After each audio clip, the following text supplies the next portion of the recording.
विश्वं दर्पणदृश्यमाननगरी तुल्यं सततं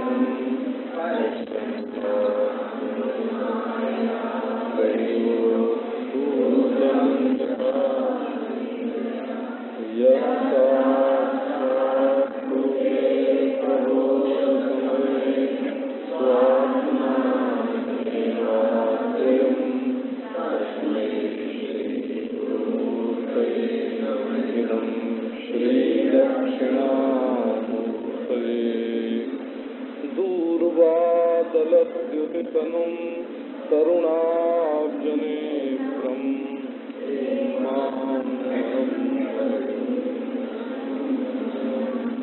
कंदर्पकोटिकमनीयकिशोरमूर्तिं मनोरथविभावजानकीशम्। ॐ शान्ति शान्ति शान्ति। श्री सीता जी की खोज करने के लिए हनुमान जी महाराज एक छोटे से पहाड़ पर चढ़ गए और वहां से समुद्र पार करने के लिए उछले। और उस समय का वर्णन किया है कि तुलसी रसातल को निकट सलिल आयो, कोल कलमलो अहि कमठ को बलगो, चारिहु चरण के चपेटे चाप चिपिटी गो, उचके उचक चारि अंगल अंगुल उचल अचल गो। बड़ी सारे संसार में खलबली मच गई और जिमि अमोघ रघुबर के बाना ताही भाग चला हनुमाना। जैसे भगवान रामचंद्र के बाण अमोघ हैं, एक बार चलते हैं ना तो अंतरिक्ष में उनकी गति होती है, सारी सृष्टि में घूम के फिर रामचंद्र के पास लौट जाते हैं और आके अपने आप उनके तुणीर में प्रवेश करते हैं। प्रविशे सब निसंगम आई, देख सुरन दुंदुभी बजाई। ऐसे बाण उनके होते हैं। तो स्वयं हनुमान जी भी अपने को बाण ही बोलते हैं, जय हो राम बाण की नाई। तो ये पहला तीर भगवान श्री रामचंद्र जी का ये बाण है भगवान रामचंद्र के, और ये जा रहे हैं लंका में सीता जी का पता लगाने के लिए। रास्ते में मैनाक मिले। ये मैनाक जो हैं ये हिमाचल के पुत्र हैं, मैना के पुत्र और पार्वती जी के भाई हैं। तो ये सहायता पहुंचाने के लिए आए, विश्राम देने के लिए। लेकिन जो अपने कर्तव्य का कार्य का प्रेमी होता है वो विश्राम नहीं चाहता है। तो राम काज कीन्हे बिना मोह कहाँ विश्राम। हनुमान जी ने कहा कि राम जी का कार्य बनाए बिना हमको भला विश्राम कहाँ है। और जो विश्राम करने में लग जाते हैं उनका काम छूट जाता है। तो बिल्कुल विश्राम इन्होंने पसंद नहीं किया। तो दूत कैसा होना चाहिए, ये बात हनुमान जी के चरित्र से प्रकट होती है। और पतिव्रता स्त्री पराये फंदे में पड़ने पर भी कैसी होती है, ये बात सीता जी के चरित्र से प्रकट होती है। तो इन दोनों सुंदरताओं को लेकर के ये सुंदर कांड जो है ये बना है।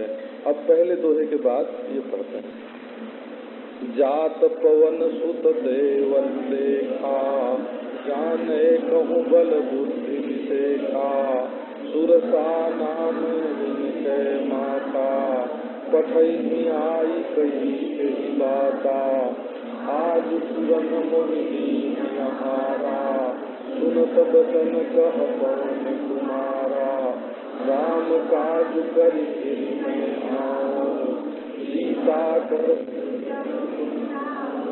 तब तुव बदन पैसिनो आई, सत्य कहूँ मुझ जान बेमाई, कवन जतन दे नहीं जाना, ग्रसति न मोहि कहु हनुमाना, योजन भरि से बदन पसारा, कपि तन कीन्ह दुगुन विस्तारा, सोरह योजन तुरत पवन सुत बत्सिस भयउ, जत जत सुरसा बदन बढ़ावा, सास दुगुन कपि रूप दिखावा, सतजो जनते आनन कीन्हा, अति लघु रूप पवन सुतलीन्हा, बदन पहिति पुनि बाहिर आवा, मांगा विधाता सिरनावा, मोहि सुरन जेहि लागी पठावा, बुद्धि बल मरम तोर में पावा, राम काज सब करिहु तुम बल बुद्धि निधान, आशीष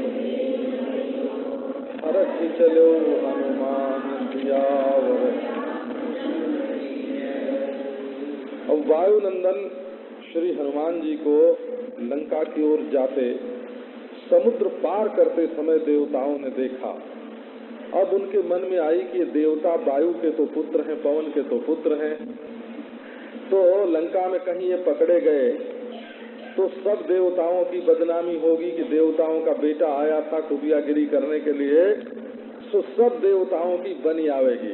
तो पहले इनकी परीक्षा लेनी चाहिए कि इनके अंदर निशाचरों से भिड़ने के लिए बल है कि नहीं और इनमें विशेष बुद्धि है कि नहीं।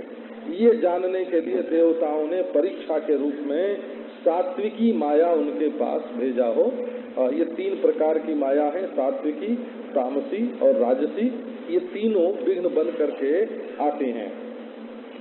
जब हम लोगों के विचार जो हैं वो परम शांति के अनुसंधान में सीता रूप शांति की खोज करने के लिए चलते हैं, तो ये 3 प्रकार की माया जो हैं वो पहले आती हैं। तो ये सात्विकी माया है।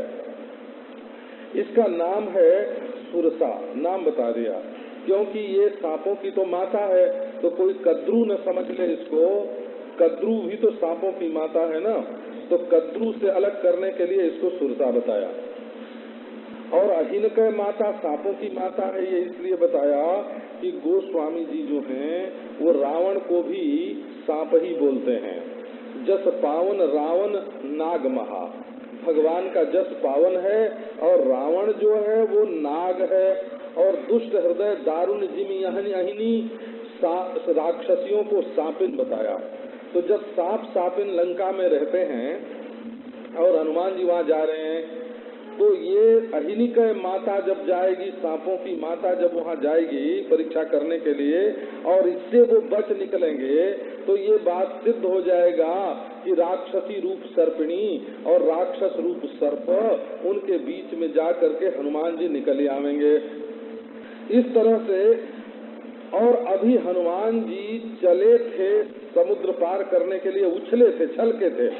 तो उसी बीच में देवताओं ने जाके कहा और पठे दिया उनको, उसको भेज दिया कि तुम जाओ। और वो आकर के झट रास्ते में खड़ी हो गई। वेग उसका कितना था, इससे ये भी प्रकट होता है कि कितनी जल्दी आई। अब उसने आके कहा कि आज देवताओं ने हमें आहार भेजा है।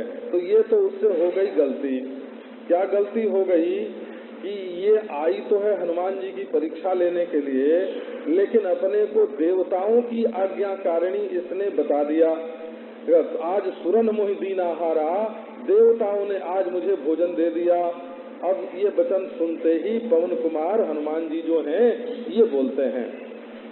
बात यह है कि सांपिन जो होती है ना, सांप सांपिन जो होते हैं वो हवा पी के रहते हैं, हवा पी के महीनों तक रह जाते हैं वायु को, और ये है वायु के पुत्र। तो इनके बाप को भी पी जाने वाली ये सर्पिणी है। यदि हनुमान जी इससे बच जाए, पवन कुमार इससे बच जाए, तो समझना कि ये बड़ा बल बुद्धि निधान है। सो बोले कि राम काज करी फिर मैं आऊं।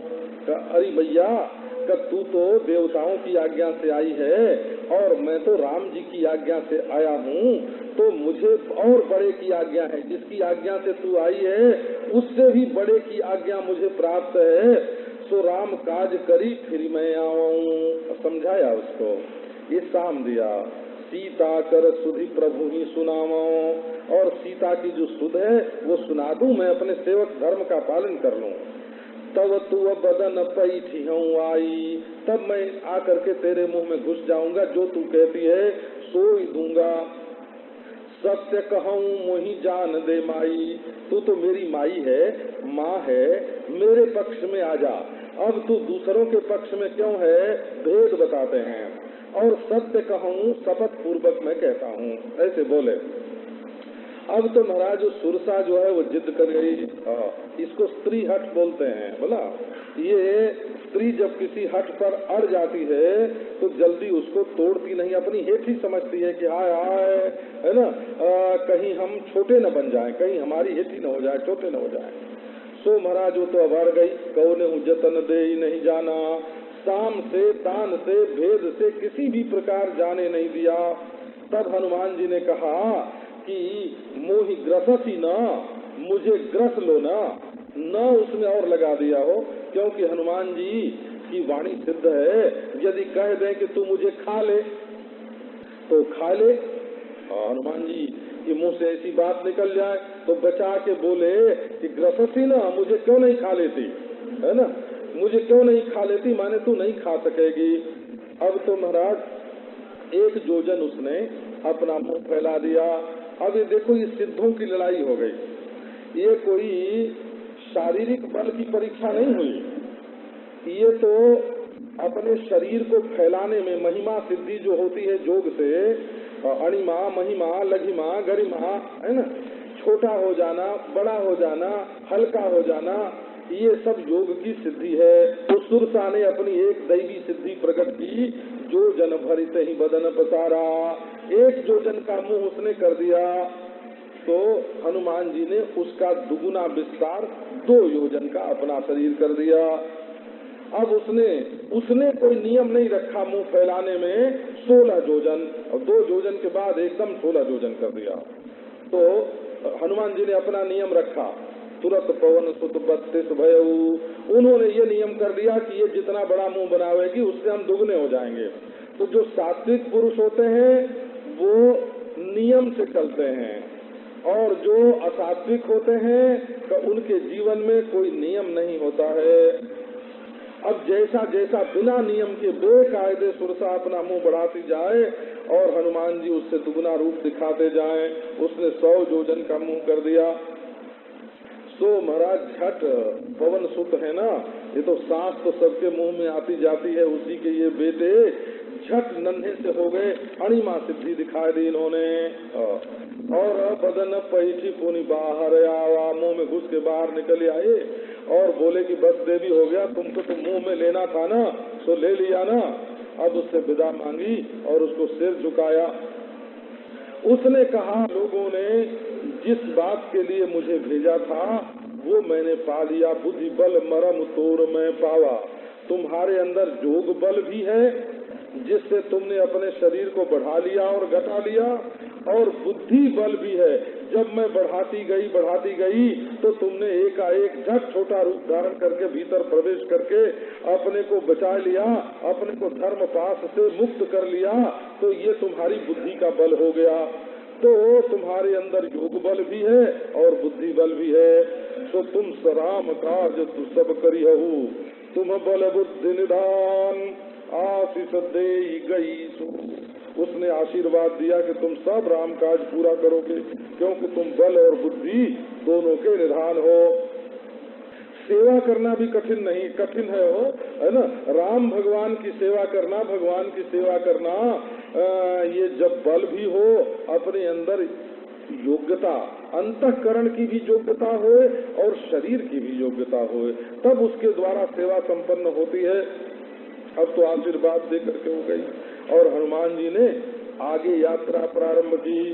तो पहले तो देखो सहायक आया, उसको भी अस्वीकार कर दिया, और बाद में ये सात्विक परीक्षा हुई, इसमें भी पास हो गए। अब एक तमोगुणी विघ्न आया।